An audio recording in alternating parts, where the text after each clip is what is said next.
Hello everyone, I am Neetu Jain and today I am going to start chapter number 1, class 8th NCERT book Crop Production and Management.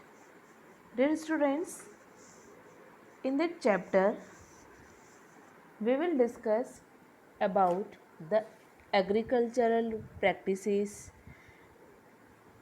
and what are the steps following by the farmers for growing a crop, types of the crops, about the fertilizers, process of irrigations, etc. Now, today we discuss agricultural practices in that lecture. Dear students, open your reader, अपने reader को साथ में लेके बैठें and listen carefully.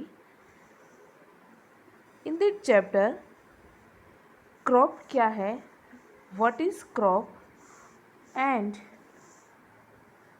Crops को grow करने के लिए what are the steps are used by the farmers, उन सभी को हम डिस्कस करेंगे one by one.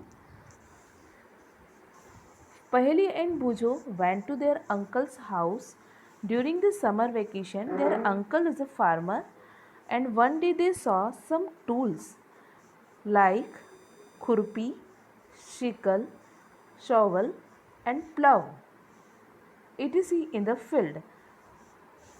Dear students, आप सब ने भी फार्मर्स के पास इन इम्प्लीमेंट्स को देखा होगा कि ये इनका उपयोग खेती में करते हैं. Now this tools are important for the farmers. आप लोगों ने ऑलरेडी सीखा भी है that all the living organism require food. जितने भी लिविंग ऑर्गेनिज्म हैं they require food and plants के make their food themselves. Class 7th में आपने पढ़ा था by the process of photosynthesis plants make their food themselves. Now how green plants synthesis their own food. कैसे बनाते हैं?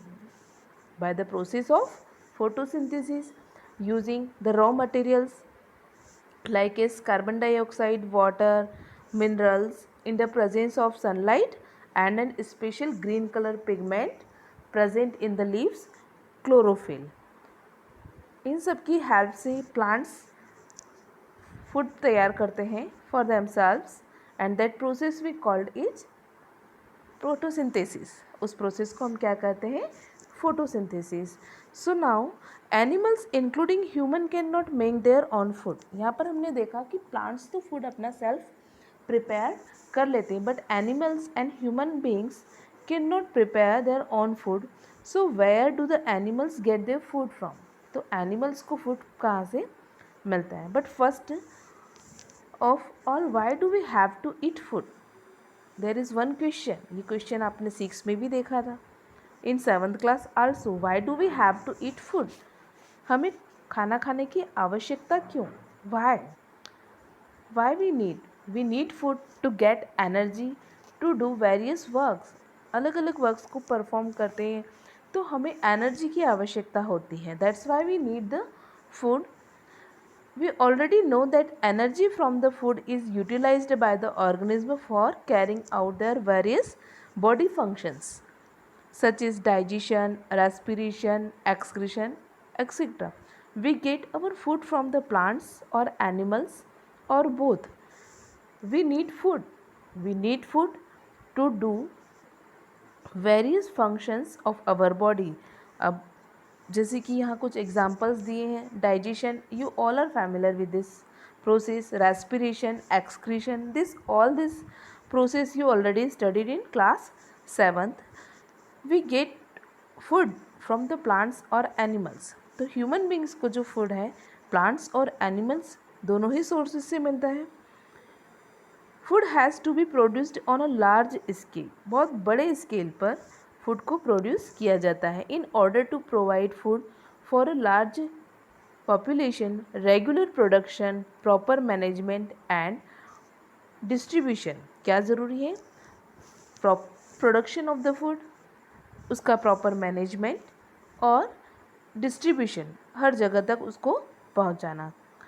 इसी चैप्टर में जो आपका जो मेन टॉपिक है, now it is start agricultural practices, किस तरह से खेती की जाती है।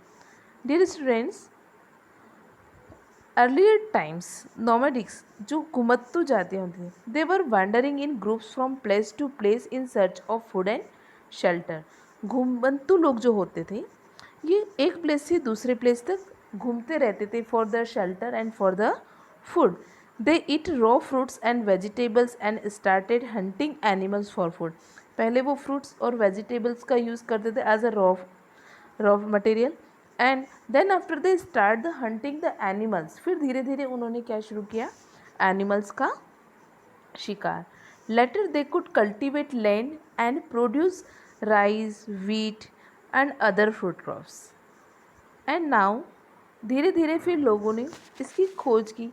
नाउ आज people produce rice, wheat and other crops. धीरे धीरे खेती कैसे होती है, लोगों ने वो सीखा और क्रॉप्स को ग्रो करना शुरू किया। तभी से एग्रीकल्चर का बॉर्न हुआ। When plants of the same kinds are cultivated and one place, जब किसी फील्ड में, किसी खेत में एक ही तरह की क्रॉप को लार्ज स्केल पर ग्रो किया जाए। When the plants of the same kinds are cultivated at one place on a large scale, it is called crop. And for example, कि crops of the wheat, किसी खेत में केवल wheat की crops हैं, केवल wheat ही grow किए गए हैं, that means कि वहाँ पर all जो plants हैं सभी वो कौन से होंगे, wheat के होंगे, that is the crop of wheat। तो यहाँ पर आपको ये बात क्लियर हो गई कि हम crop किसे कहेंगे। If in any field there is the same kinds of the plants are cultivated at large scale, जब बहुत बड़े स्केल पर, लार्ज स्केल पर सेम काइंड की क्रॉप्स को किसी फील्ड में ग्रो किया जाता है, that we called crop. You already know that crops are different types. आप लोगों ने पहले भी पढ़ा, cereals, vegetables, fruits, pulses. Cereals कौन कौन से होते हैं, wheat, rice, jowar, bajra, maize, these are the cereals. Vegetables, fruits आप सब जानते हैं, उसके अलावा जैसे pulses, urad, moong, gram, these are the seeds of pulses. This can be classified on the basis of season in which they grow. But in seeds को किस season में ग्रो किया जाता है, उस बेसिस पर क्रॉप्स के टाइप्स को डिवाइड किया गया है। India is a vast country, एक बहुत बड़ी कंट्री है, and climatic conditions like temperature, humidity and rainfall. किसी प्लेस का तापमान कैसा है, टेम्परेचर क्या है, ह्यूमिडिटी वहाँ का मॉइस्चर कैसा है, आर्द्रता कैसी है, रेनफॉल बारिश, vary from one region to another. यहाँ पर देखें हम तो इंडिया एक इतनी बड़ी कंट्री है, vast country, there is a difference between the temperature, humidity and rainfall in one region to another region. एक रीजन से दूसरे रीजन में जाने पर आपको ये डिफरेंस देखने को मिलता है। There is a rich variety of crops grown in different parts of the our country. यहाँ पर एक चीज़ और आपको देखने की मिलेगी कि हमारी कंट्री के अलग अलग पार्ट्स में अलग अलग टाइप्स की क्रॉप्स को भी ग्रो किया जाता है।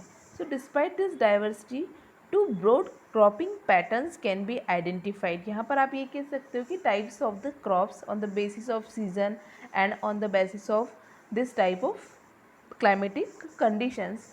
तो यहाँ पर जो क्रॉप्स हैं, that is two types mainly. One is that kharif crops and second is that rabi crops. The crops which are sown in rainy season are called kharif crops. Kharif crops कब शो की जाती हैं, कब शो की जाएंगी, रेनी सीजन में, बारिश के टाइम में जो क्रॉप्स तैयार की जाती है, that we called kharif crops. Generally जो मंथ है that is June to September, that means June month में इस क्रॉप्स को बोया जाता है and that is completed near to September. For example paddy, maize, soybean, groundnut, cotton, these are the example of the kharif crops. Rabi crops, the crops grown in winter season, winter season में जो crops ready की जाती है during the October to March month, October से March month के बीच में रबी crops को grown किया जाता है. It is in winter season and that called rabi crops. Example of rabi crops जैसे कि आपने देखा wheat, gram, pea, mustard, linseed are the example of rabi crops. And beside this अगर हम देखें तो ज़्यादातर फार्मर्स समर सीजन में भी पल्सेस, वेजिटेबल्स को ग्रो करते हैं. तो इस टाइम पर स्पेशली इन दो क्रॉप्स के अलावा जो तीसरी क्रॉप्स कुछ फार्मर्स लेते हैं, that crops is called zaid crops, जो कि जनरली समर सीजन में की जाती है. नाउ जो नेक्स्ट टॉपिक है basic practices of crop production, we will discuss in our next lesson. Thank you and have a nice day.